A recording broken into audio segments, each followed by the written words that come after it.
Welcome to Mid-Century Movie Vault. Enjoy the show.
Without, I think, arousing any suspicion by our interest. I have all the data on Pendrang. The cause of world peace, international trust and respect will be handicapped if Rod fails to stop Sir Eric and whatever he's up to this time.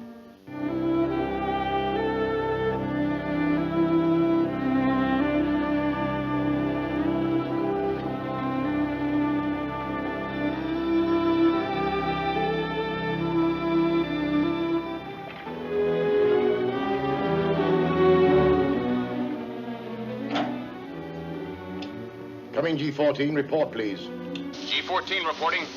We're being chased by Rod Stanton and Tal Shan in another speedboat, and they're catching up. As soon as they get close enough, I'll chuck grenades at them. Signing off.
Supposed to be for us, Dr. Greb, but it really backfired.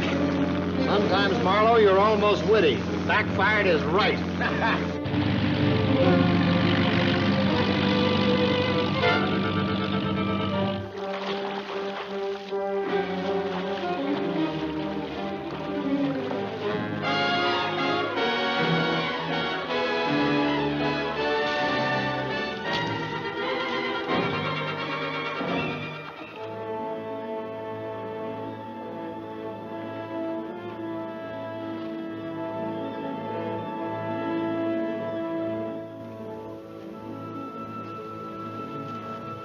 Lucky for us, Gaffron found out Dr. Elmore was trying to trick us. If he hadn't, Greb and I would have walked into Stanton's trap. Instead of Stanton and Tal Shan walking into ours. It's time that Dr. Elmore and Sir Eric had an understanding. Shall we bring Dr. Elmore here? No, Sir Eric will handle that himself. You and Marlowe will go with him.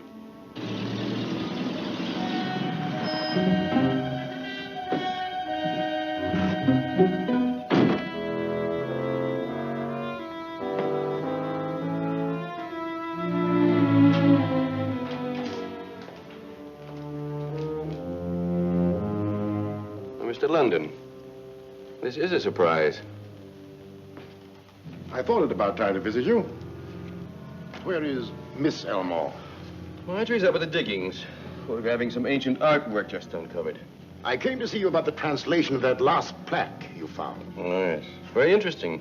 It's not complete, but I consider it one of the most important discoveries of the expedition. I made an important discovery too, Dr. Elmore. Indeed? Yes. There was a mistake, almost a fatal mistake, in your translation. Pardon me, Mr. London. There are only a few archaeologists in the world who know enough about such hieroglyphics to question me.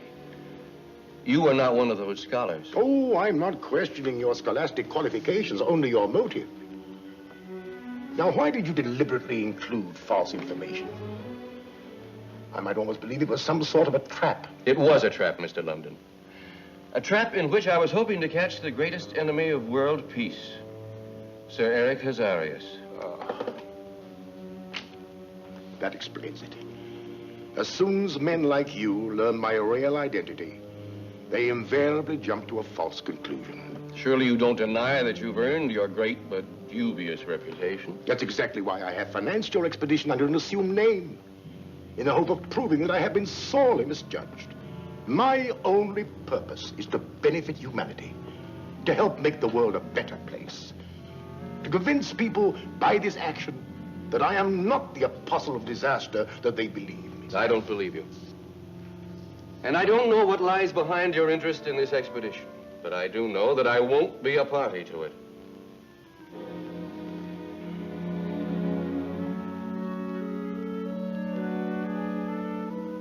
Well, now that we understand each other, let's get down to business.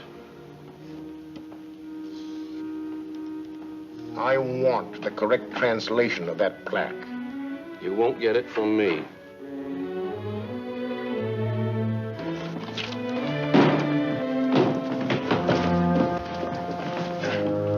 Now, Dr. Elmore, I'm going to take you where you'll be only too glad to do what I want.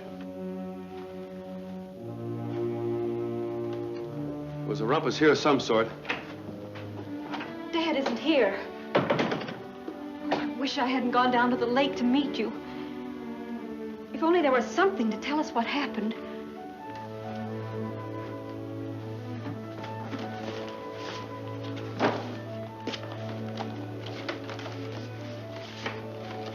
There is. Look.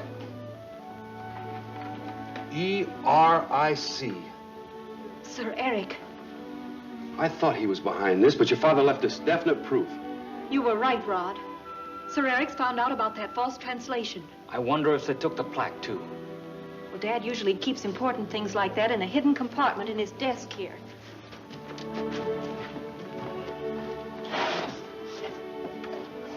That's what we've been waiting to find out, lady. I'll take charge of that little item now. Well, there's nothing here.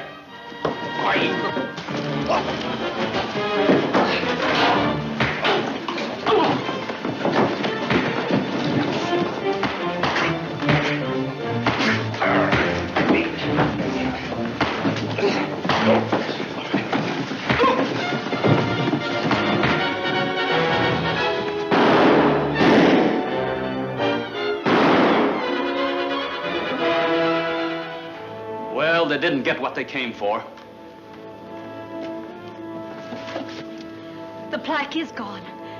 Dad didn't tell me, but am I glad he has a new hiding place. We know Sir Eric hasn't got it. He wouldn't have left Marlowe and Johnson here otherwise. But he has got Dr. Elmore. We'd better see Indra.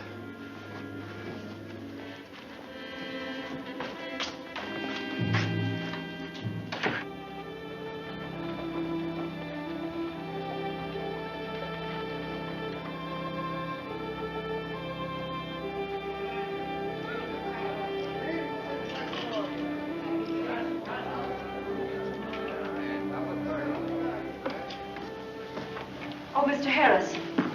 Is Indra in? Yes, but busy. My father's disappeared. Indra already knows that. Mr. London, as the back of the doctor's expedition, is very much concerned. I can't understand why you, of all people, are so upset about Dr. Elmore. He's the head of my expedition. If anything happens to him, it might reflect on me. Not on you, Mother. You're too clever. You've been hiding behind Sir Eric in this, like in everything else. As you alone know, Indra. Hurt Sir Eric, and you hurt me. Oh, I see. Well, then there's no need to bother Indra. Thank you.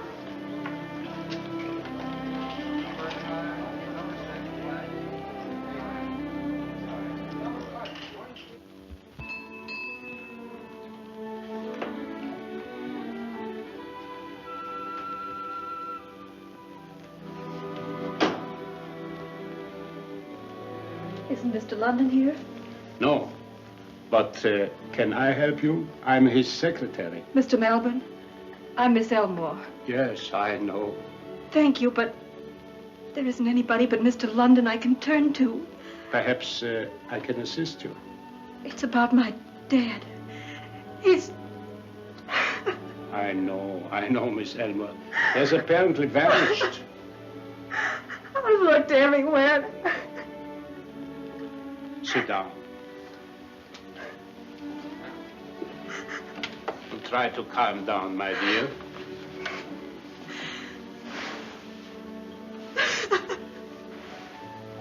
The police have been notified. It's only a matter of time before your father is found. I'm so worried about it. Let me offer you something to quiet your nerves. I'm sorry to be such a nuisance. Oh, you are not.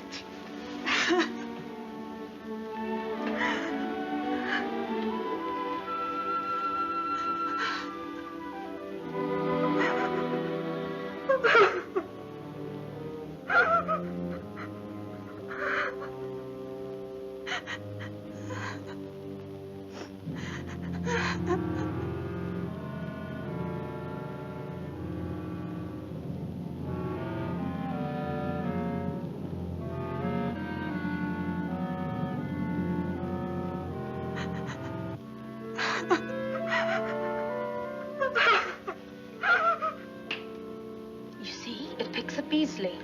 I hope no one saw Marjorie plant that microphone.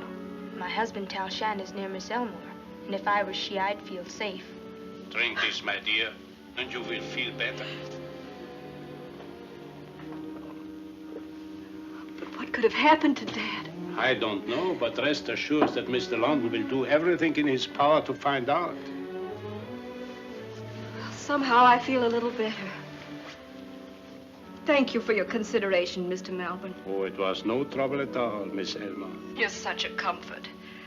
And if I find anything out about your father, I'll let you know. I'm sure you will. But I'm going to start pestering Captain Hammond. He takes things too easy.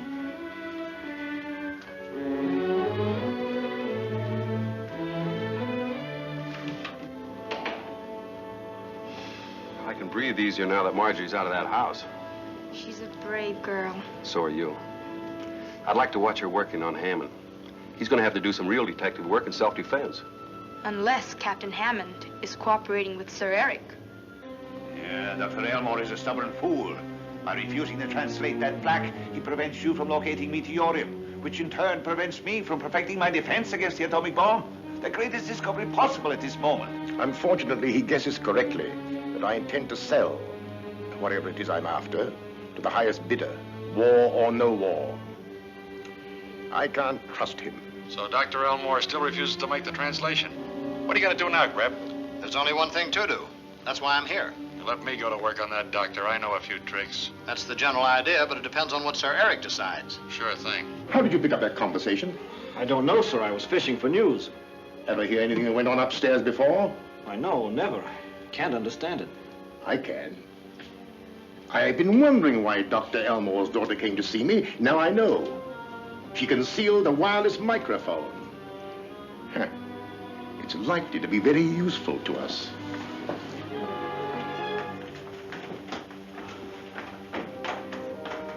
Now we're getting someplace, Lacana. We know that Jeffrey London's an alias for Sir Eric Hazarias.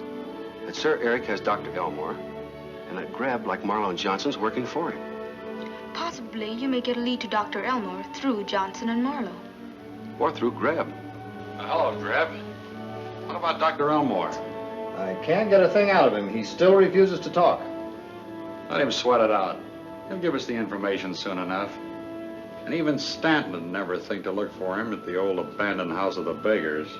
House of Beggars. That's it, Lacana. That's what we've been waiting for. Well, go to the Street of the Beggars. You won't have any trouble finding the house. Even its door is falling off and no one lives there. Have Tal Shan follow me as soon as he returns with Marjorie. I'm on my way.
Calling headquarters.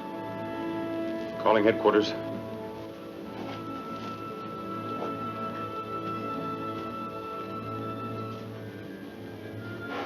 Even getting rid of you, Stanton, presents difficulties. I had hoped to use the House of Beggars to demonstrate to Dr. Elmore the futility of resisting me.